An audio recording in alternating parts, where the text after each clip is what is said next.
Like it's very rare, right? You make it through an entire NFL season with your starting quarterback playing now 17 regular season games and a playoff run if you're that good. It's brutal, man. It's tough to make it through. Yeah, brutal. And I know the league has done a lot to protect the quarterback. They've changed the rules to protect the quarterback and the way you can tackle or you can't fall on the quarterback. They've done all these things to protect the quarterback, yet it's still very rare to see a quarterback play all those games. So the backup positions are very important in football, especially the quarterback position. So still trying to see what the Rams are going to do there. And the Chargers, I mean, Justin Herbert's obviously the guy, but remember, he's got plantar fascia. They say he's probably going to be ready for week 1. But again, the Chargers are going to be like, okay, if he's not ready, next man up. Who is that next guy? So, I mean, on both sides of the football in this battle for LA, there's going to be some fun things to keep an eye on at least. Right, because the second stringers and stuff are becoming important with these injuries. Yeah. Well, this is kind of where preseason we can watch that stuff. Yeah. So it gives us a reason to watch football. I'm for it. Yes, absolutely. And another game you might want to keep an eye on, of course, there's a lot of Raider fans, a lot of silver and black here in the IE. The Raiders will be taking on the Dallas Cowboys. And I don't know if you saw this, Patrick. It just recently came out that the Dallas Cowboys, the franchise, is worth more than $10 billion now. And it's the first sports franchise on the planet to be worth more than $10 billion. So we say it's America's team, but it's like the global team. It's a huge brand. Everyone loves I say everyone. I don't. You don't. But everyone else loves the Dallas Cowboys. And I mean, that's the joke. Is that Jerry Jones' real goal? Not to win Super Bowls, but to say, hey, it's worth $10 billion, yes, and I only paid $89 million for these teams. The greatest investment ever. Oh, my gosh. Can you imagine? Like, I mean, it's unbelievable. I mean, think of all the teams. I mean, you could think of the Yankees, the Lakers, the Dodgers, go across the pond, like all those big name like Manchester United, all those Real Madrid, soccer teams over there. But yeah, the Dallas Cowboys, man. And even for them going through the preseason, they've got a lot of big names. It's like, are they going to reach CeeDee Lamb, Dak Prescott? Are they going to give them more money? Are they going to blow the thing up and start over in Dallas? Like, what are they going to do? Because they've just underachieved for a long time.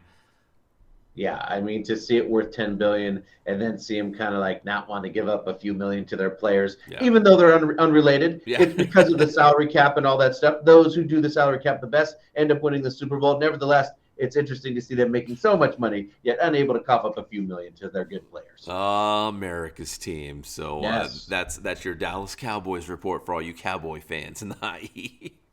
All right, let's talk some college football as well, Patrick. We're getting started the college football season as well. And the AP preseason top 25 just came out.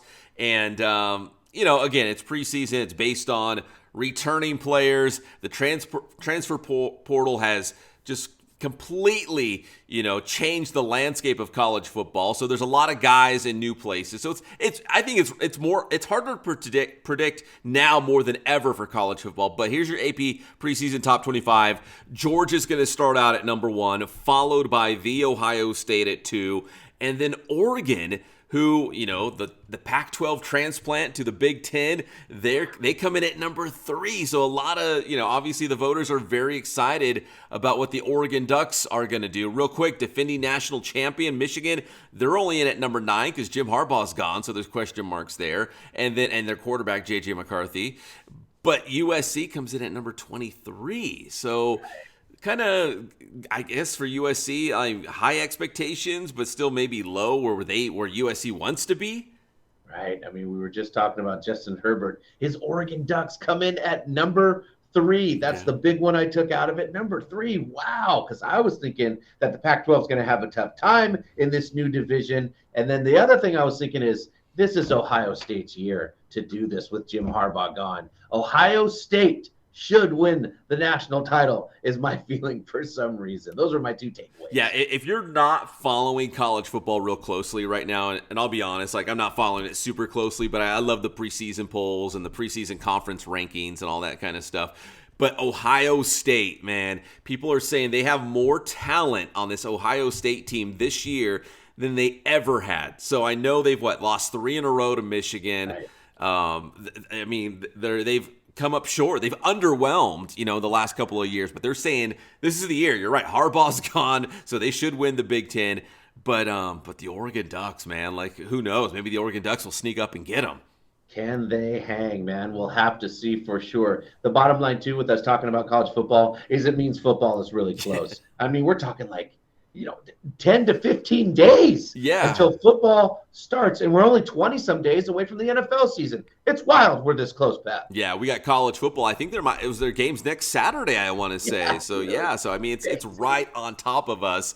And I know we're excited about football. Football season is right here on our doorstep, but we can't forget about baseball because it's getting real juicy. In the National League West right now, the Padres have won 19 of their last 22. Arizona has won 6 in a row. And all of a sudden, the Dodgers are looking in the rearview mirror. And the Diamondbacks and the Padres are only 2.5 games back in the NL West, man. It's getting really juicy.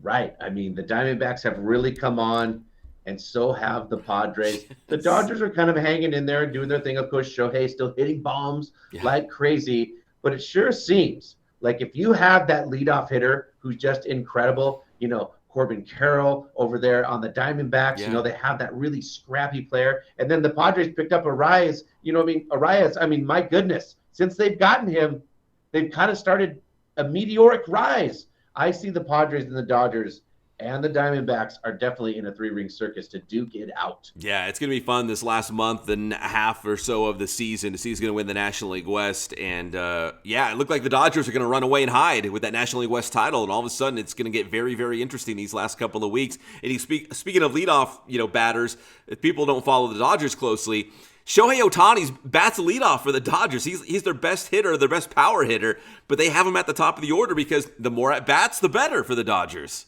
Exactly. It works out. And I'm telling you, it's something that Ricky Henderson always believed, and you can really see it now, is it used to be take the first pitch, look at it. That's not the case anymore. Ricky Henderson always said that. First mistake you made is let that first pitch go right down the middle of the plate. And you can see it, they're hitting it into the stands. It's changed because pitchers want to get ahead of you. Yeah. It's changed the whole strategy of what's going on. It's a free pitch, man. It'd probably be right across the plate. Just take it. They're giving it to you. Take it. And Ricky's the greatest. If it's going to be a strike anyways, you might as well take a hack at it. Man, do it. Put it over the fence. Speaking of putting it over the fence, a quick shout out to Aaron Judge. Hit his 300th career home run. And Patrick, he's the fastest player in baseball history to get to 300 home runs. So I don't know. Maybe he will be the all-time home run king when it's all said and done. He's on pace for it right now. Right, man. It's wild. Judge and Ohtani, they're definitely something that we've been watching. Quickly, I know we only have a couple minutes left with you here, Pep. Is Ohtani hitting his 167th home run or whatever it was? The guy who caught it, he was getting interviewed by the Taiwan News, and he's going to sell the ball for over $200,000 because it's the ball that made him the leader in terms of Japanese players and the home runs, man. Pretty crazy. Yeah, and he's not done yet. I know he's going to pitch again, not this season, but he will pitch again. So I'm curious to see how it's going to affect, how many at-bats he's going to get or how many home runs he's going to be able to hit. But right now, just soak it in and enjoy it because he and Aaron Judge, probably the best two hitters in baseball. It is wild. Once we talk to Pep on Monday, we'll be that much closer to football starting and a little more closer to what's going on in MLB. Pep, tell them how to get your stuff. Yeah, and you can bet, Patrick, we'll talk more football next week. You can get my stuff at Inland Sports, Facebook, Instagram, Twitter. We got the Inland Sports YouTube channel. We also have local high school football going on right now. So if you like that, you're down with that, check it out. That's Inland Sports. Thanks, Pep.